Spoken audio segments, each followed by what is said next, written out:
இன்றைய முக்கிய செய்திகள். சாலை விபத்தில் உயிரிழந்த போக்குவரத்து காவலர் குடும்பத்திற்கு ரூபாய் 25 லட்சம் நிவாரணம் என்று முதலமைச்சர் அறிவிப்பு வெளியிட்டுள்ளார். மழை காலத்துக்கு முன்பே தாழ்வான பகுதிகளில் உள்ள இபி பாக்ஸ்களை உயர்த்த வேண்டும் என்று துணை முதல்வர் உத்தரவிட்டுள்ளார். சென்னை மெட்ரோ ரயில் 2ஆம் கட்ட மதிப்பீட்டு செலவில் 65% மத்திய அரசு வழங்குகிறது என தெரிவிக்கப்பட்டுள்ளது.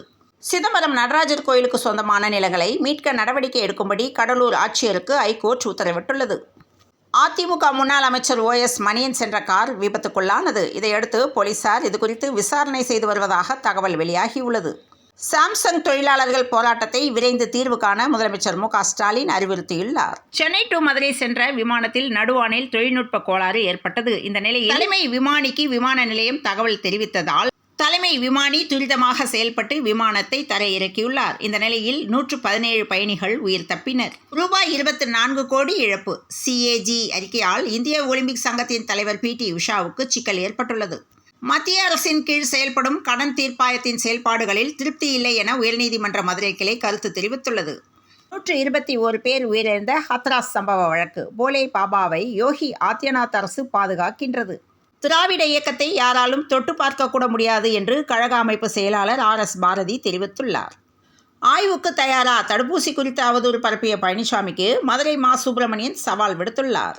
இணையதள சர்வர் கோளாறு காரணமாக இண்டிகோ நிறுவனத்தின் விமான சேவை கடும் பாதிப்புக்குள்ளானது. ஆந்திர மாநில துணை முதல்வரும் நடிகருமான பவன் கல்யாணுக்கு அர்ச்சகர்கள் சங்கம் கண்டனம் தெரிவித்துள்ளனர். வைகை நதியை சுத்தம் செய்ய பணம் கேட்டு நேரில் வந்து மிரட்டியதாகவும் மிரட்டலுக்கு நான் பயப்பட மாட்டேன் என்று மதுரை ஆதீனம் பேசியுள்ளார். தமிழக வெற்றிக் கழகத்தின் முதல் அரசியல் மாநாட்டிற்கான பந்தக்கால் நடும் விழாவே மாநாடு போல் அமைந்துள்ளதாக கட்சி நிர்வாகிகள் மகிழ்ச்சி தெரிவித்தனர்.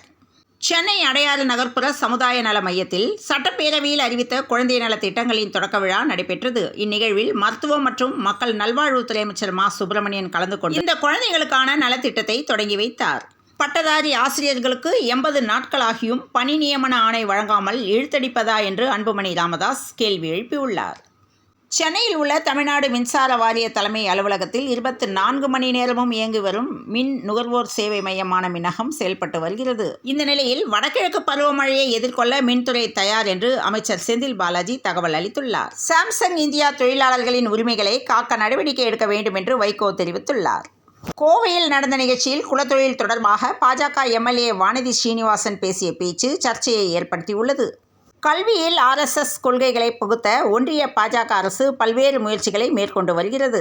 இந்த நிலையில் அது என்ன பள்ளிக்கூடமா, பாஜக பயிலரங்கமா என்று ஒன்றிய அரசுக்கு சு. வெங்கடேசன் MP ஆவேசமாக கேள்வி எழுப்பியுள்ளார். மெரினா கடற்கரையில் நாளை விமான சாகச நிகழ்ச்சி நடைபெறுகிறது. இதை ஏராளமான பார்வையாளர்கள் கண்டுகளிக்க உள்ளனர். இதனால் சென்னை மெரினாவை ஒட்டிய சாலைகளில் போக்குவரத்து மாற்றம் மற்றும் பார்க்கிங் ஏற்பாடுகளை போக்குவரத்து காவல்துறை செய்ய உள்ளது. பொது இடங்களில் குப்பை கொட்டியவர்களிடம் ரூபாய் 79,000 அபராதம் வசூலித்ததாக சென்னை மாநகராட்சி ஆணையர் தகவல் அளித்துள்ளார். விஜய்க்கு எதிராக களமிறக்கப்படுகிறாரா பிரகாஷ்ராஜ்? திமுகவின் திட்டம் என்ன என்று கேள்வி எழுப்பியுள்ளது. நேரடியாக அலுவலகம் வந்து பணிபுரியும் ஊழியர்களுக்கு பதவி உயர்வு தரவே 91% CEO விரும்புகின்றனர். மெட்ரோ 2ஆம் கட்ட திட்டத்திற்கு 65% தொகையை மத்திய அரசு வழங்கும் என்று மத்திய நிதியமைச்சர் நிர்மலா சீதாராமன் தெரிவித்துள்ளார். சமீப காலமாக ஈரான் மற்றும் இஸ்ரேல் அதிகரித்து வரும் பதற்றம் கச்சா எண்ணெய் சந்தையில் மிகப்பெரிய தாக்கத்தை ஏற்படுத்தியுள்ளது. இதனால் உலகம் முழுவதும் கச்சா எண்ணெய் விலை கணிசமாக உயர வாய்ப்புள்ளது. போலீஸ் பாதுகாப்புடன் ராஜஸ்தான் துணை முதல்வரின் மகன் போக்குவரத்து விதிமீறலில் ஈடுபட்ட ரீல்ஸ் வீடியோ வெளியிட்டது பெரும் சர்ச்சையை ஏற்படுத்தியுள்ளது. திருப்பதி மலையில் VIP கலாச்சாரத்தை குறைக்க வேண்டும் என்று சந்திரபாபு நாயுடு தெரிவித்துள்ளார்.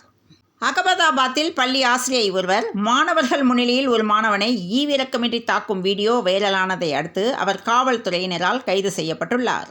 சென்னையில் இன்று ஆபரண தங்கத்தின் விலை ஒரு சவரனுக்கு 80 ரூபாய் உயர்ந்து 56,960 ரூபாய்க்கும் 1 கிராம் 7,120 ரூபாய்க்கும் விற்பனையானது.